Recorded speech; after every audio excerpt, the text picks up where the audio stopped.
It started with the faint clicking sound of something alive, pretending to be mechanical.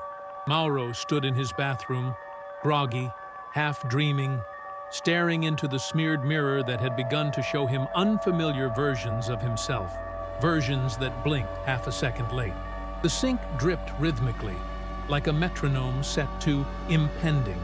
He reached for the soap dispenser, a simple act, thoughtless, repetitive, muscle memory.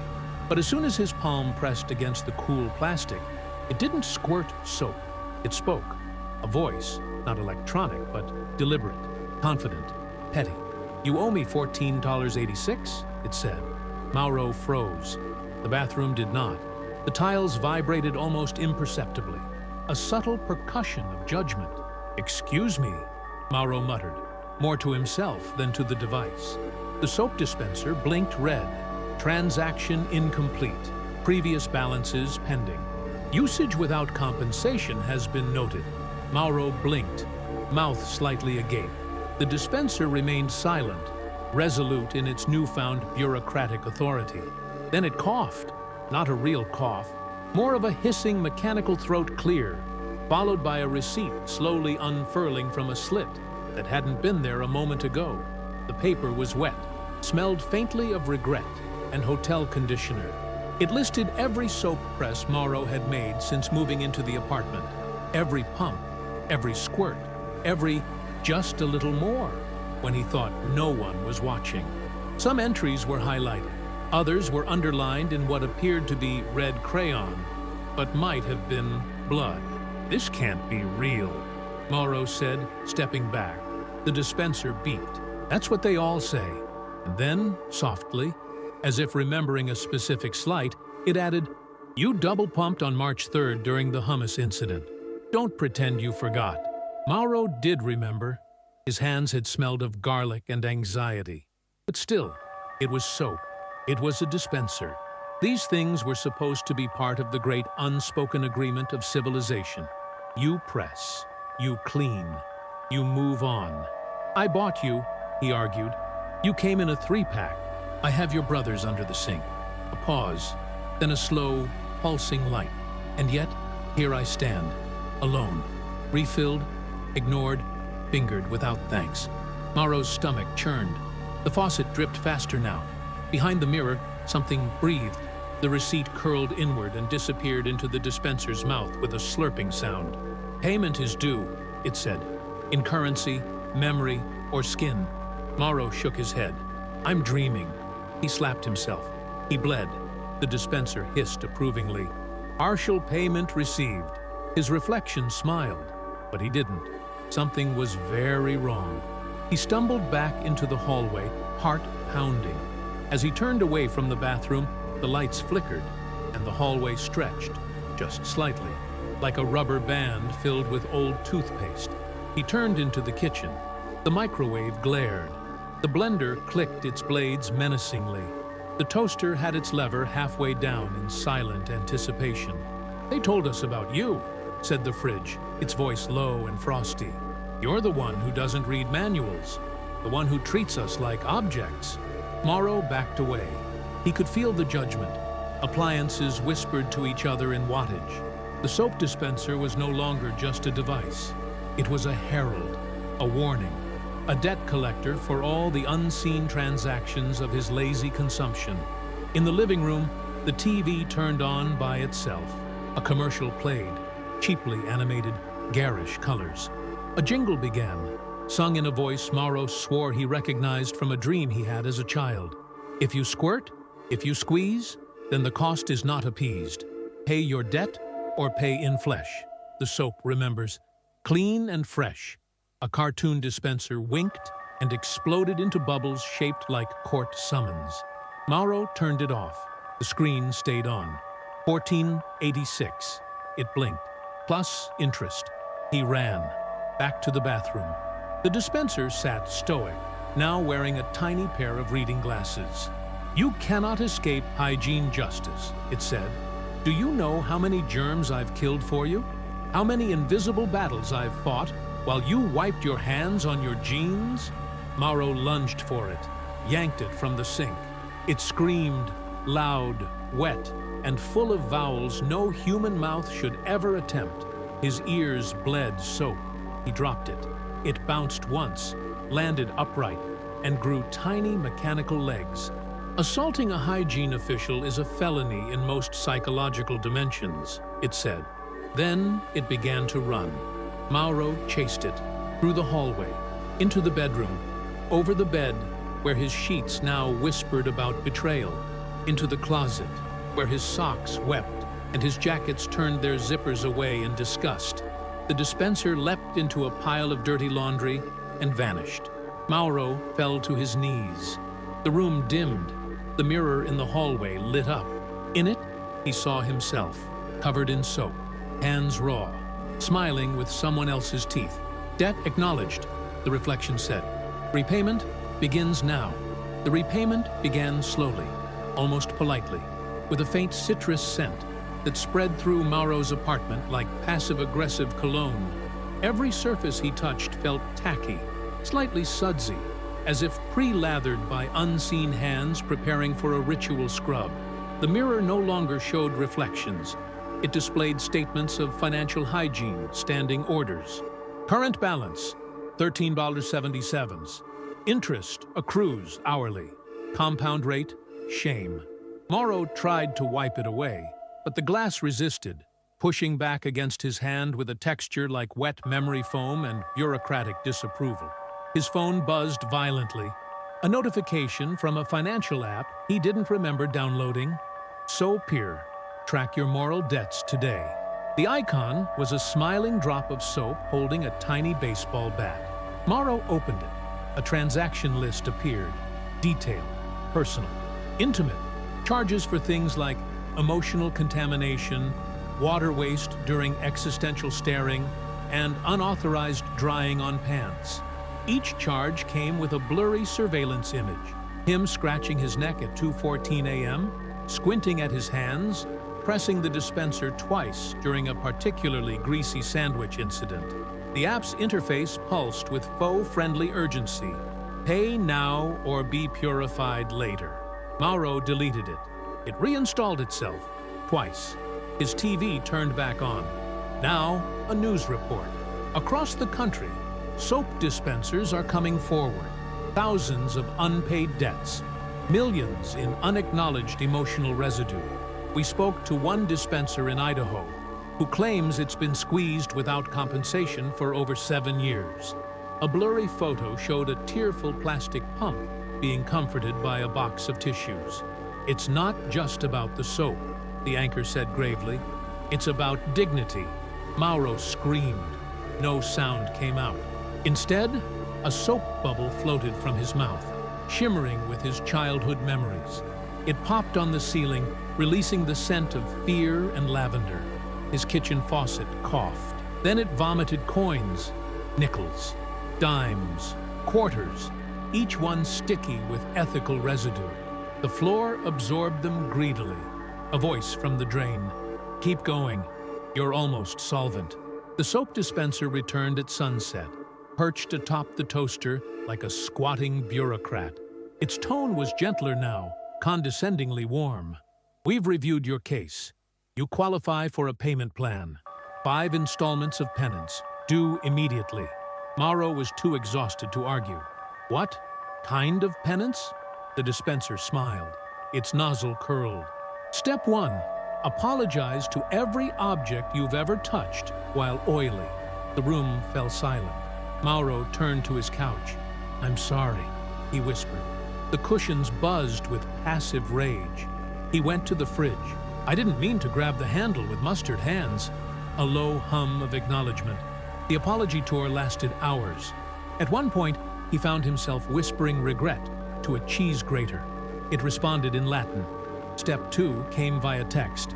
Scrub thyself, not for cleanliness, but clarity. Mauro stood in the shower, the water falling like judgment. He scrubbed until his skin squeaked, until his thoughts rinsed down the drain in greasy spirals. The soap wouldn't lather. It just stared at him, mocking. He realized he wasn't cleansing anything. He was dissolving. Step 3, a knock at the door. Outside, A child stood holding a clipboard.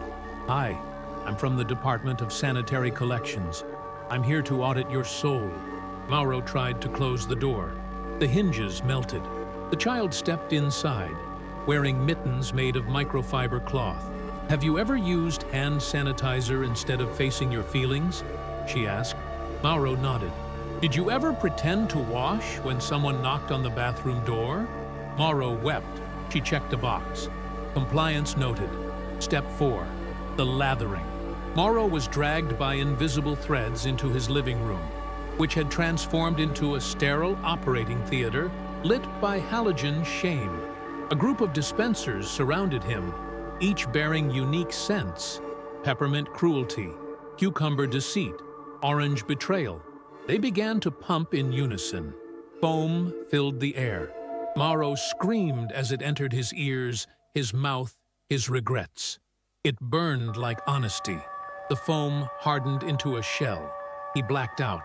When he awoke, step 5 had already begun. He stood in the center of his bathroom, naked, reborn. Around him, hundreds of soap bubbles floated gently. Each contained a version of him. Young Mauro licking frosting off his fingers, teenage Mauro smearing grease on a steering wheel, adult Mauro pressing the dispenser while whispering, "Just one more." The dispenser hovered before him, radiant, divine. "Debt neutralized," it said. "Balance restored." Mauro collapsed. He didn't feel clean. He felt hollow. Behind his eyes, the lingering sensation of being watched by loofahs. The mirror lit up. "Good job, Mauro. But we're watching your hands." Then the water began to run on its own. Slowly, deliberately, hot. The hot water hissed with the intensity of unspoken confessions, rising in a steady stream that refused to be turned off. Mauro reached for the faucet, but it bent away from his hand like a snake disillusioned with its purpose. Steam filled the room, not the comforting kind, but thick, accusatory vapor that clung to his skin like obligation. Shapes danced in the fog, vague outlines of fingers pointing, lips mouthing words he couldn't quite make out, but somehow felt guilty for already. His skin prickled with residual shame. The soap dispenser sat motionless, now atop the edge of the sink, like a porcelain gargoyle in witness mode. "You still owe," it said softly. "Not in dollars, in acknowledgment." Mauro's throat ached. "I did the penance." The mirror flickered. "You performed the ritual, but you haven't admitted why you ever thought you didn't need to." Mauro's legs gave out. He sat on the cold tile floor, knees to chest, surrounded by puddles shaped like invoices. Above him, the showerhead drooled lukewarm liquid accountability. The mirror displayed images now, snapshots of his daily life, moments when he'd mindlessly pressed the dispenser without even looking at it. "Each squirt a conversation you refuse to have," the voice said. "Each lather a dismissal." Mauro couldn't argue. He didn't know how. In his pocket, he found a crumpled receipt. It hadn't been there before. It read, in tiny print, "Final installment. Understand." The letters wobbled like soap bubbles just before they popped. Mauro stood slowly. The room quieted. The dispenser retracted its legs and fell backward into the sink, merging with the faucet, the mirror, the very walls.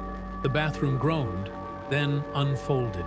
The tiles peeled back, stretching outward, revealing a corridor made of shimmering hand soap, flowing like a river but shaped like a hallway. Mauro walked into it. His bare feet made no sound. As he moved forward, he passed doors, hundreds of them, all labeled with dates. March 3rd, July 8th, November 12th. Behind each door, a version of himself pressing a soap dispenser. Every action the same, every face different. One Mauro had a mustache and cried as he cleaned barbecue sauce from his wrist. Another looked directly into the dispenser and whispered, "I need you," before wiping his hands on a curtain. They didn't see him. They didn't see anything. "Usage," a voice echoed, "without awareness, is the seed of debt." Mauro began to run, faster through the corridor of copies. He needed to find the door.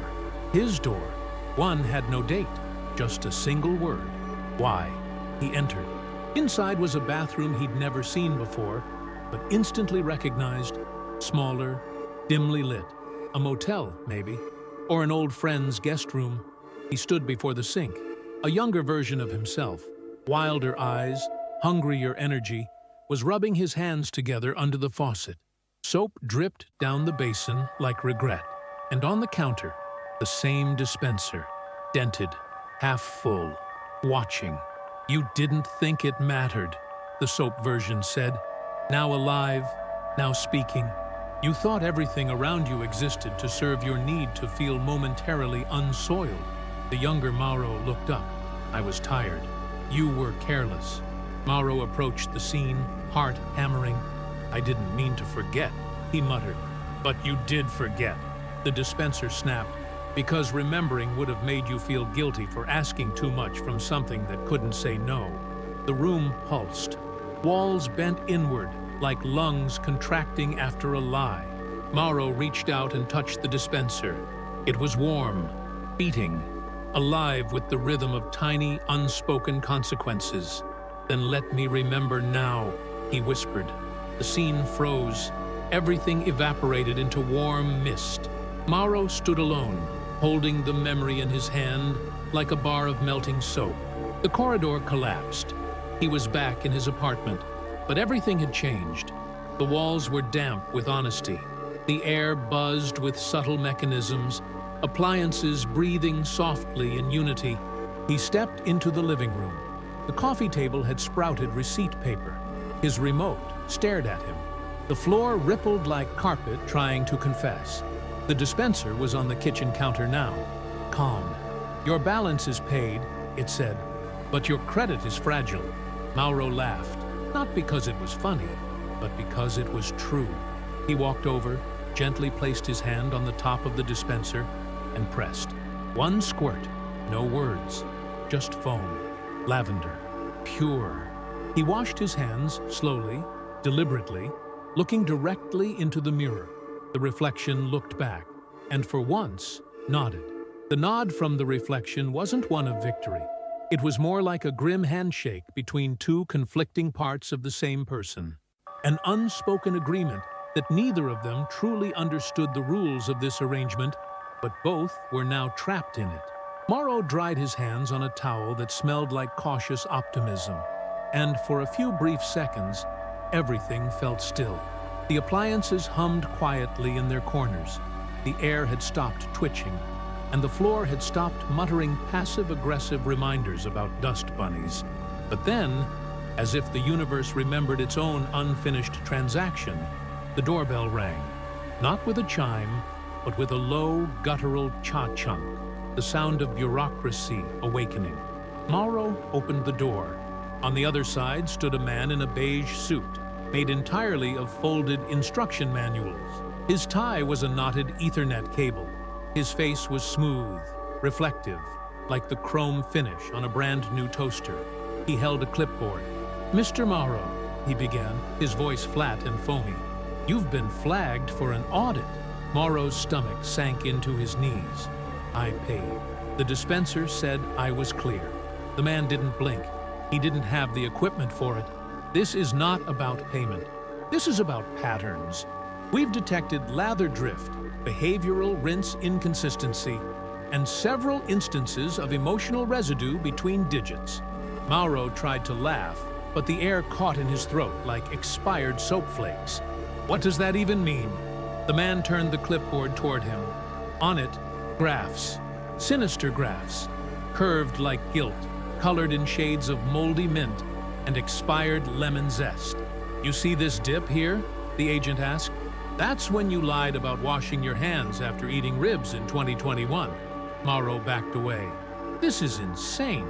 "No," said the man, stepping inside. "This is hygiene compliance." He pointed at the couch. It was no longer a couch. It had unfolded into a tribunal bench made of sponge and steel wool. A gavel materialized in the agent's hand, a plunger, repurposed and ominous. Mauro was forced to sit. The walls retracted, forming a courtroom made of plastic shower curtains and air freshener. The judge appeared, a massive bottle of industrial soap, crowned with a tiny judge's wig. Its label read, "Lavendarium, Dispenser of Justice. Let the trial of Filthy versus Mauro commence," it boomed. The prosecution entered, his own fingernails, now lawyers, now animate, crawling across the courtroom floor with furious energy and clickety-clack objection energy. "Exhibit A!" one shrieked, dragging in a slipper from Mauro's past, stained and abandoned. "He wore this barefoot for 3 consecutive winters." The crowd, composed entirely of rubber gloves and exfoliating loofahs, gasped. "Exhibit B!" another yelled, holding up a sponge that had been used on both plates and bathroom tile. The judge wept a single drop of blue antibacterial fluid. Mauro stood, trembling. "It's just soap. I didn't know. I didn't think it mattered." A long silence. Then, from the back of the courtroom, a voice. "But you used it, didn't you?" Everyone turned. It was the original dispenser, the one he bought years ago, the one he'd refilled without asking, the one he'd dropped behind the toilet and never fully cleaned. It rolled forward slowly, a tiny limp in its nozzle. "I gave," it said, "and gave, and you never even looked at me." Mauro dropped to his knees. "I didn't mean to ignore you. I thought you were just a thing." "And yet," said the judge, "here you stand, defining your world by the things you thought weren't alive, weren't conscious, weren't keeping track." A jury of suds bubbled solemnly. "Guilty," they declared, in a unanimous hiss.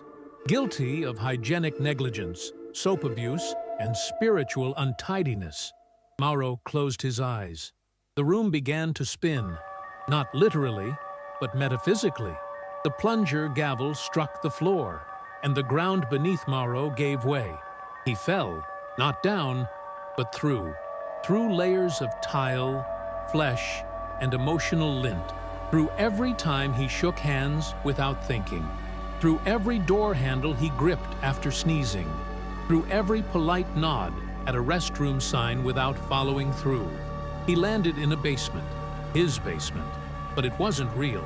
It was built from bar soap, broken toothbrushes, and old loofahs worn thin. He looked around, alone. In the center, a single pedestal. Upon it, a bar of soap, pale pink, faintly glowing. It pulsed with something old, something knowing. He approached it. A voice echoed in the tiled void. "You can't scrub away awareness, Mauro. You can only learn to live with it." He reached out, touched the soap.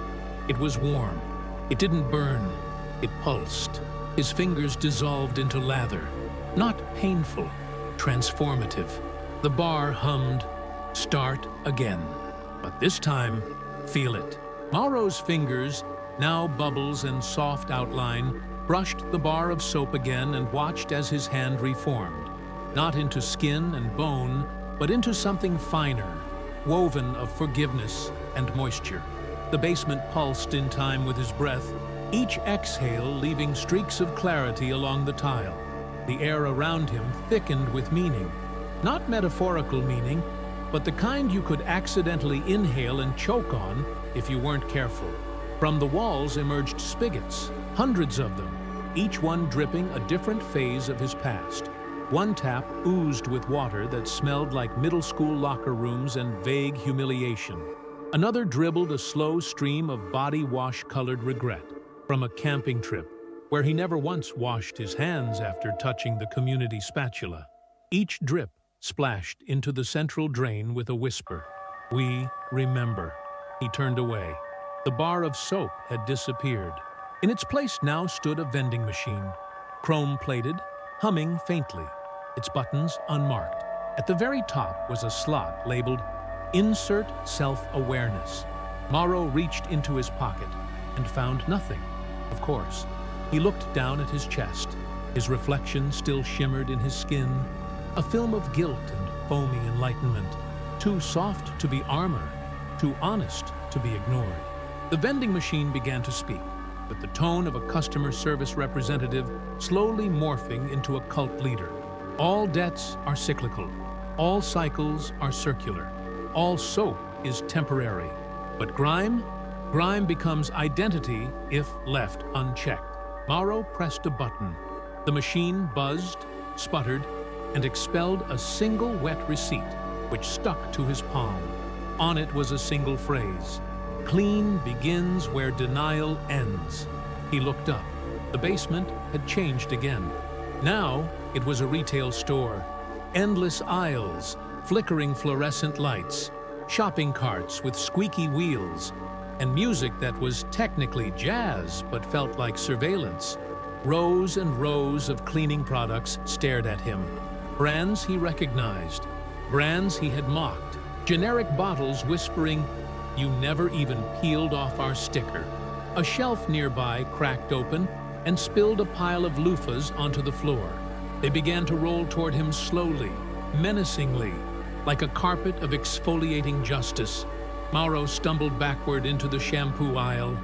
Bottles lined up and collectively turned to face him, their caps twisting open like mouths preparing to scream. One shouted, "2 in 1 is a lie." Another wept foam and whispered, "You used me once and left me in the corner of the tub for 7 months." The aisles folded inward. The store groaned. From the loudspeaker came an announcement. "Attention shoppers, a cleanup on aisle self. All employees, prepare for confrontation." Mauro ran. Bottles leapt from shelves. Towels lashed out like snakes. A mop swung at him from the ceiling, shouting facts about bacterial buildup. He reached the checkout counter, slammed his hands down and screamed, "What do you want from me?" The cashier looked up slowly. It was the soap dispenser, wearing glasses, holding a name tag that said, "Dignity." "We want acknowledgement," it said flatly. "You press us, but you never ask us. You rub, but you never reflect. We are not your afterthought. We are your proof of impact." Mauro collapsed. Tears fell, not down his face, but down his arms, slipping along the places where sleeves had once hidden shame. "I never knew," he said. The dispenser nodded. "You never wanted to." The store dissolved. Just poof, gone. The fluorescent lights blinked once and floated away like obedient fireflies.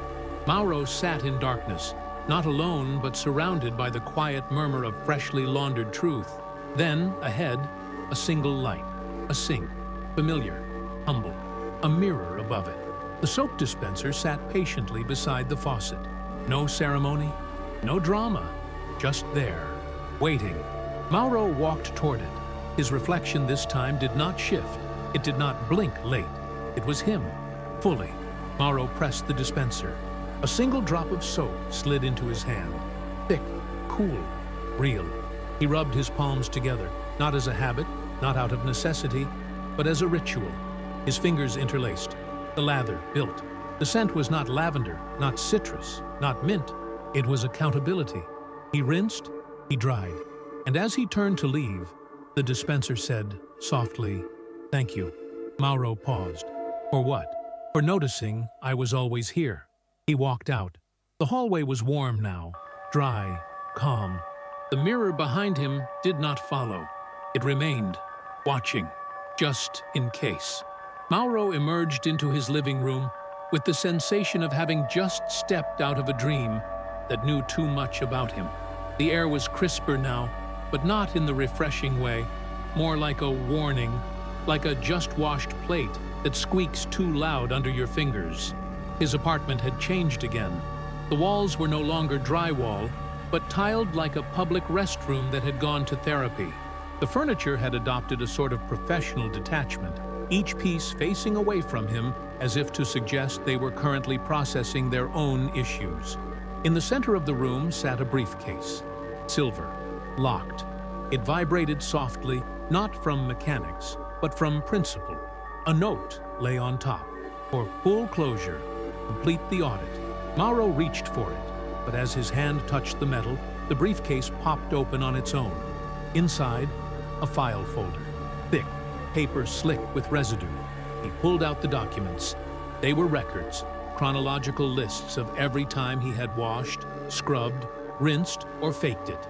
On each sheet were annotations from the soap dispenser. Comments like insufficient lather, performed under social pressure, rushed, probably late for work, and one particularly scathing line, pretended to wash hands while singing Happy Birthday in his head, but only got to dear before stopping. Mauro felt the weight of each note, as if they were small, damp stones piling up inside his chest. Tucked in the back of the folder was a final sheet titled Neglected Rinse Events, a long list of situations where he hadn't even bothered. After touching money, after eating chips, after questionable encounters with subway railings, each entry felt like an accusation carved into soapstone. At the bottom of the list was a signature, the Lather Council. Below that, in smaller print, review complete, final test required. The room dimmed. A new figure appeared. It wore a robe made of shower curtains and held a staff topped with a rotating scrub brush. Its voice echoed as if filtered through a clogged drain. "Mauro," it said, "you have acknowledged your debts, but acknowledgment without integrity is merely moisture." It stepped aside to reveal a door, round, dripping, pulsing faintly like an infected memory. "Beyond this lies your greatest failure." Mauro hesitated. His socks squelched slightly on the now damp tile floor. He stepped through. Instantly, he was back in his childhood bathroom, the one with the pink tile and the wobbly sink. Everything was smaller, familiar, and terrifying. On the counter sat the original soap dispenser, the one from when he was 8, the one that squeaked, the one he had filled once with water to avoid telling his mother they were out. It stared at him with the judgment of 1,000 broken promises. "You lied," it said. Mauro fell to his knees. "I didn't want to get in trouble, but you created more trouble," the dispenser replied. "Not for your mother, for yourself. You taught your hands to pretend, and they never unlearned it." The door behind him slammed shut. The room was quiet, except for the soft drip of a faucet that hadn't worked since 1999. Mauro approached the dispenser. "I'm sorry," he whispered. The dispenser clicked once. "That's not enough. Try again." He bowed his head. "I'm sorry I didn't see you. I'm sorry I thought I could just replace you when you stopped being convenient. I'm sorry for every second I made you invisible." The dispenser trembled. It released a single drop of soap, glowing, opalescent, impossibly perfect.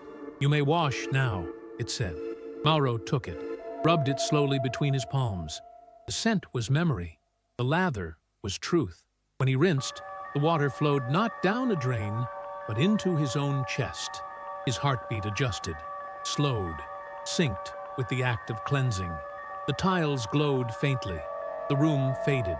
He was standing again in his present bathroom. No applause, no fanfare, just a fresh towel on the counter.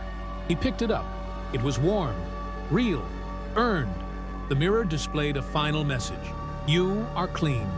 But remember, cleanliness is not permanence. It is practice." He smiled, the first genuine smile since the incident began. And then, somewhere deep in the plumbing, the pipes sighed contentedly. For the first time, Mauro listened. The sigh of the pipes echoed long after the message faded, vibrating gently through the infrastructure of the building, passing through floorboards, creeping along copper veins, brushing against shampoo bottles and loofahs, with a reverence normally reserved for sacred texts. Mauro stood motionless in the bathroom, no longer simply clean, but clarified. Not purified, not absolved, just aware. The difference mattered now. The air was still, too still. He opened the door to his hallway and saw that everything had changed again. The apartment no longer had corners. The geometry had softened, like reality itself had accepted that harsh angles were no longer emotionally sustainable. His kitchen had become a quiet sanctuary of still appliances. The microwave emitted no threat. The toaster had lowered its lever in a gesture of peace.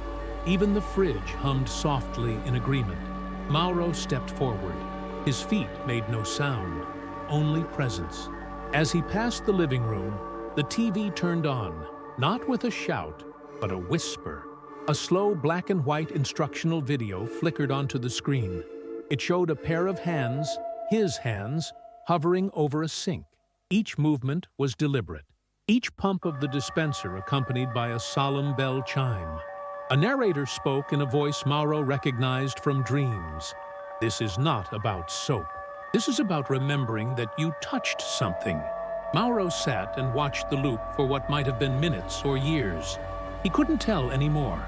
Time had stopped adhering to its usual expectations. Then came the final screen. A single phrase in white text. Nothing is truly clean unless it chooses to be. He stood up. The air around him rippled in agreement. The soap dispenser waited quietly by the sink, now changed. Sleeker, warmer, still absurdly present. Mauro pressed it. One final time.